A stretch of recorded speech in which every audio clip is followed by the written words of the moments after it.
Today, I'm going to go over my ultimate marketing guide system 101 for wholesaling real estate from start to finish on how to set up your marketing system so you can get that consistent deal flow going through your wholesale system. Before I get started, guys, do me a favor, hit that like button, smash that subscribe button to continue to receive the absolute best up-to-date information on wholesaling today. Let's talk about the ultimate marketing system. We have talked to death about all the different types of marketing and the types of marketing channels to do.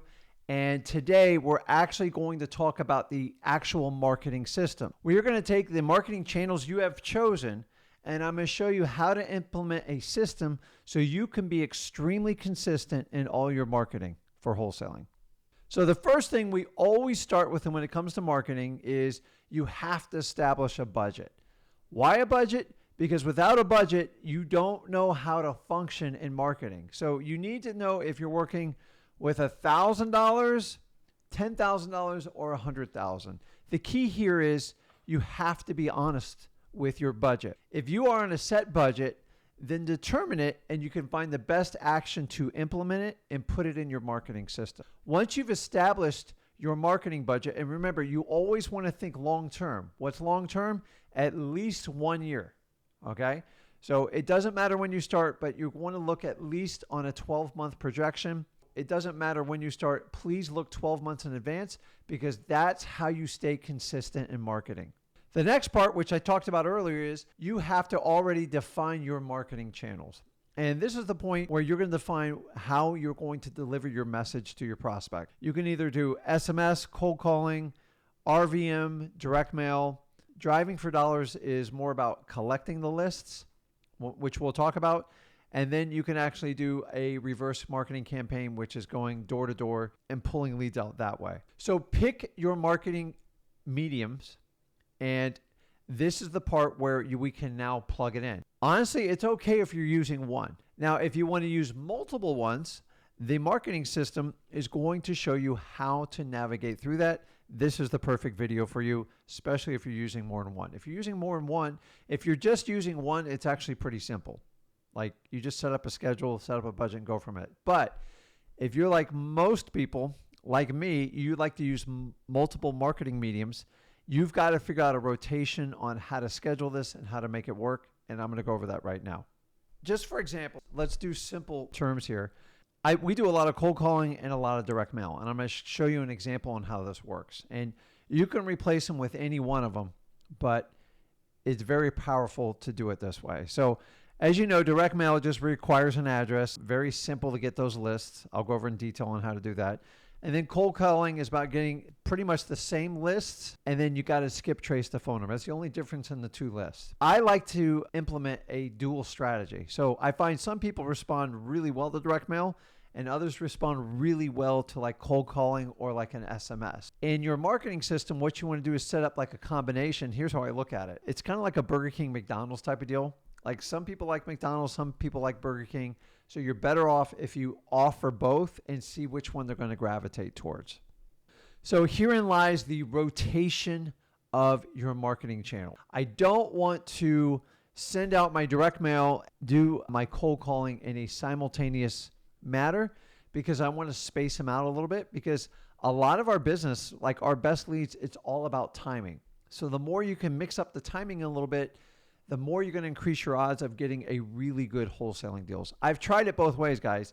I've tried blitzing the cold calling, doing the direct mail and the SMS at the same time, and it's not as effective. So if you can work on a schedule to stagger them out, it works really well. And I'm going to go over that schedule right now with you.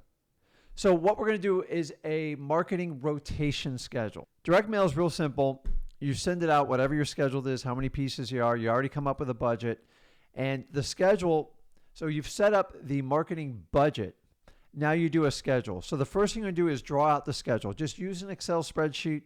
I don't care. Use a yellow notebook, pad, paper. It doesn't matter. The key is here you have to do it. And draw out month one, January, February, March. That's your first quarter.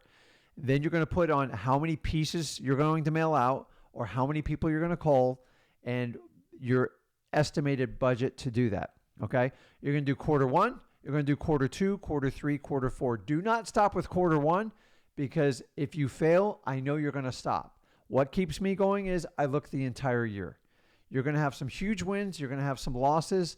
The key here is consistency. So if you plan it out and you've already committed to it, it's going to keep you on track. So once we have that schedule, then we're going to do a rotation of our marketing medium. What I'm initially probably going to do is start out with the cold calling because it's the fastest, guys, and we want deals the fastest, right? And I'm going to make my cold calls. And if I have X amount of cold calls scheduled out for the entire month, so if I have a list of 10,000 people, you can stagger it. It's up to you. Some of you guys are cold calling your own or you're using VAs. It doesn't matter. Just do it appropriately based on what your needs are. Then what I'm going to do is I'm usually at the end of that month, then those people I'm going to switch over to direct mail, and then I'm going to put a new list on cold calling. So the idea is I'm not constantly bombarding the exact same prospects with the exact same message. And here's a little bit of secret on marketing is vary your message up. One can be from like your company logo and one can be from you personally. I'm going to give you a fair warning. The personal one usually trumps the business message because people like that personal connection. Or you can use your acquisitions person or your partner. Mixing up the names, remember, you're doing the McDonald's Burger King thing. It works really, really well. I'm telling you, 20 years experience. Guys, do not use the exact same message on everyone. They might not. So I find that people sometimes hate our cold calling message, but they gravitate towards our direct mail message because they don't like to be bothered with a cold call. If Ricken was cold calling and Ricken was sending direct mail, then I'm going to discount myself immediately because they're going to correlate the name. McDonald's, Burger King, please use the approach. It works very well. I cold call, and then 30 days later, the ones I cold call, I'm switching to direct mail. And then I'm constantly going to rotate that based on my list. Now, some of you might not have the budget to it. And if you don't have the budget to, you can stretch it out to 60 days or 90 days, but have a rotation and you have to track it because it gets confusing if you don't track it. I find Google spreadsheets amazing. They're very simple. You don't need all this fancy list stacking and stuff when you start out in wholesaling.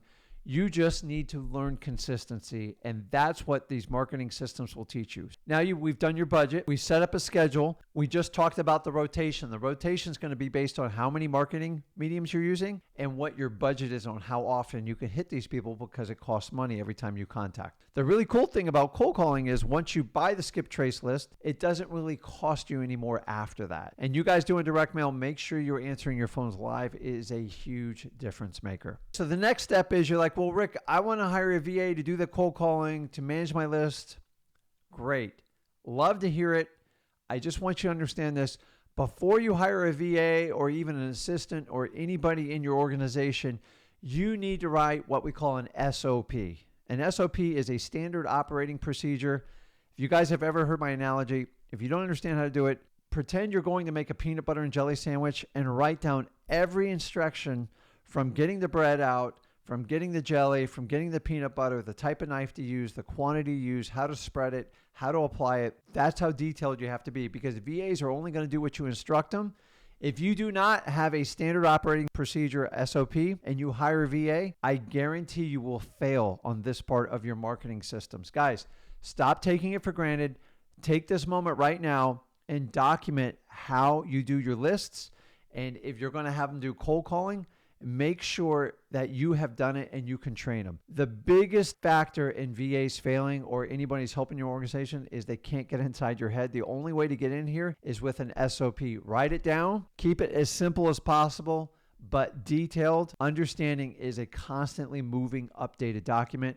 Guys, do not set your VAs up for failure. The SOP is the difference in having an incredible marketing system. So now that you know what the marketing system is, you got to understand what tools you need to operate it. The first thing is you need to have a very efficient list builder. And if you're at this point, you're doing this, by now you've probably researched the options available to you. We like to use listrei.com, which is through PropStream, and we provide you all the training on that. Or you can use ZachData.com, and that's who we do with Batch. Both you get a free trial period, whichever one works for you. Gravitate towards it, learn it, and use it. We use both, but we do a very large operation. We provide plenty of videos for you, and we'll provide them in a link to this video below. Pick a service where you can build the list very conveniently. Most of them you get 10,000 leads. It's very cost effective. I strongly advise not using CoreLogic or ListSource. It's just too expensive. The next thing is you have to have a CRM. There's no way you can run any type of marketing system without some sort of documentation for follow-up. A CRM is Customers Relations Manager, and we recommend Podio. You basically get it free, or the paid version, I believe, is $12 or $14 a month. Guys, do not reinvent the wheel. You do not need complicated stuff in the beginning. You just need to be able to follow up with people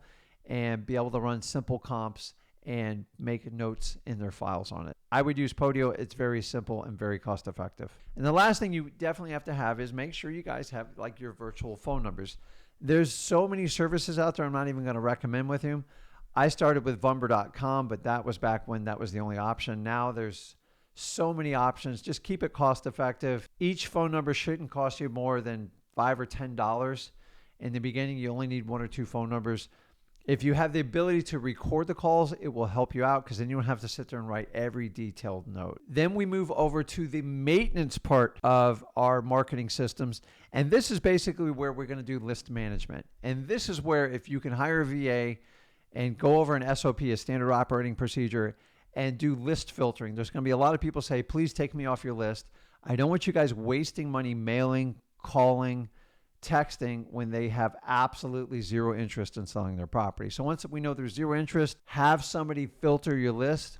This is where your Excel spreadsheets or your Google spreadsheets, somebody actively manages it in your company. Most likely it's going to be you, but you have to do maintenance on it. Otherwise you're wasting money. And I've wasted hundreds of thousands of dollars by avoiding this. List management is key. The last part of the ultimate marketing system is performance, KPIs. So KPIs is key performance indicators. There's basically 2 things to concentrate. Number 1 is your activity level. So if I have somebody who's working for me, I want to monitor their activity level. So I want to know how many calls they made, how many people they talked to, how many contracts they wrote, how many appointments they went on, and how many deals we actually closed. But I need to concentrate on what their activity looks like. So when they say, hey, Rick, I'm really frustrated, I'm not getting anywhere, I'm not getting anywhere with leads, I'm going to dig in and find out what they're doing. How many incoming calls they have, how many outgoing calls are they making, what is their consistent action on a daily basis? And once you can break that down, you can help them. If you don't have it, they'll wind up complaining to you and they're going to push the problem back on you. You have to let them know what their job is and let them know where they're not performing. And the key is to keep them active. The more people they talk to, the more you increase their chance of getting a deals. And that's why activity level is probably the most important KPI in the beginning. After that, we're going to go to performance key indicators. And that's going to break down the contracts, the appointments, the profit spreads, how many deals that they do, and how efficient they're being. And guys, do not overcomplicate KPIs. I've seen some people spend hours on this. Activity level is most important, and then pick out 3 to 4 simple KPIs that you can consistently track your acquisition people to make sure they're following through and getting the job done. So guys, this is it, man. I know it was a lot, and you can go back and replay this video. Tell me, are you guys using the Ultimate Marketing System 101 for your wholesaling real estate? If not, I strongly suggest you implement the strategies I've shared with you today. It's really not that complicated. It's just a systematic approach. And if you do this, guys, I promise you this, you will become extremely consistent in your wholesaling activities. And consistency is what will push you to be a very successful wholesaler. Without consistency, you're going to be all over the board. And I'm trying to prevent that for you. So guys, let me know in the comments if you're using the Ultimate Marketing System, and let me know if this, you think it's going to help you out, or say, hey, Rick, I don't know. I mean, I'm not really using that. If you're not using it, guys, please take the clues from me. This is valuable. I've been doing this 20 years. The first 5 or 6 years, I floundered on this. And after I figured that out, I never looked back. And I wish somebody taught me this from day one. I wanted to share this strategy with you. So many people ignore this part of it. We just talk about marketing. Marketing systems are the key to your consistent deal flow and wholesaling. Guys, smash that like button, hit that subscribe button to continue to receive the absolute best information on wholesaling today on the internet from myself and Zach. Guys, this is Rick with Flip with Rick, and I'll see you in the next video. Thanks.